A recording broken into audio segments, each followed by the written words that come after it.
Hey, this is Mark Housel in New Jersey, and I've been asked to come up with a video to help college students, physical education college students, come up with some ideas for planning their lessons. So here goes. First, what are your goals and objectives? What exactly are you trying to accomplish? When you're looking at your curriculum or you're looking at the SHAPE standards, what exactly are you trying to accomplish with this lesson? If you go on Twitter, there's so many awesome people out there that are willing to share their ideas. But if you go out there and you find, 3 activities that you like and you throw them together in your lesson, you are running the fine line of being a camp counselor or a recreation director. A physical education teacher is going to take awesome activities and ideas, but they're going to put them within their objectives and goals and use them how they want to for the purpose of the lesson. So again, what are you trying to accomplish? Next, how will you allow for maximum time on task? How will you put the most amount of practice opportunities into your lesson for each kid? Are you going to have a piece of equipment for everybody? Are you going to make sure that if there are lines, the lines are extremely short? Are you going to use every single ounce of your space to make sure that kids are getting as many practice opportunities as possible? How will you challenge all ability levels? Kids come in there with all different experience levels, all different backgrounds. And how are you going to challenge your highest student, your lowest student, and every single person in between? Are you going to allow for different ball choice? Are you going to allow for different target sizes or goals? Are goals going to be at different heights? Are they going to be some closer, some further away? Are the kids going to have some sort of choice over that? That way they can try to challenge where they are at. So how are you going to do all that? Next, how will you allow for the social, physical, and emotional safety of your students? How are you going to do that?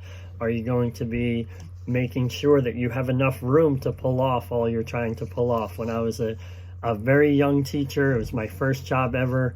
I had a group of 25 kids playing tag. It was everyone's it tag in a really small area. I didn't put any kind of travel restrictions, so they're all running.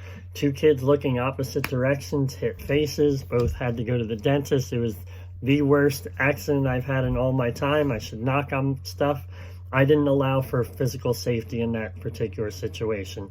We need to make sure we have enough space to pull off what we want to pull off, to make sure that, if you're outside, the area is safe. We just need to really be thoughtful, mindful of physical safety. Social and emotional safety. How are we going to make sure that people are feeling good in our classes? We're going to have to set up a socially safe environment. We're going to have to make sure that kids are looking out for one another, that people are allowed to make mistakes and not be ridiculed. Social safety, I do a lot of picking groups, or I'll use group team shake and group that way. I find that unless I completely trust a group to not exclude others, I tend to pick the groups myself. But again, I do have groups where I allow them because they've earned that trust. I allow them to pick partners and things like that. I don't have people pick teams. Groupings for teams are always taken care of by me. But anyway, hopefully that part is helpful. Next, how will I state my objective in the beginning? The beginning of the lesson, you got to state your objective as well as close it out at the end. So are you going to use a what, why, how? What are you doing? Why are you doing this? How are the kids going to know that they did a good job? Are you going to use a what, so what, now what? So what are you doing? So what? Why would you be doing this? Again, it's a why. And a now what? What are you going to take from this lesson and put into your own life? And hopefully that is something that you'll state at the beginning of your lesson and you'll close it up at the end. Did I make some sort of healthy lifestyle plug? Did I tell them, at the end of class, did we discuss getting out and getting moving? Did you discuss eating everyday foods every day and once in a while foods once in a while, or getting off their devices? Was there some sort of healthy, active lifestyle plug? It could have been woven throughout the lesson, but somewhere in that lesson, did they hear something to that effect from you? And lastly is your closure. How are you going to close this lesson up? How are you going to know that you have gotten to your objective? Are you going to have a turn and talk? Are you going to have an exit slip? Are you going to have a walk and talk? Are you going to have what do you know handshakes? What are you going to do to make sure that you got to your objective?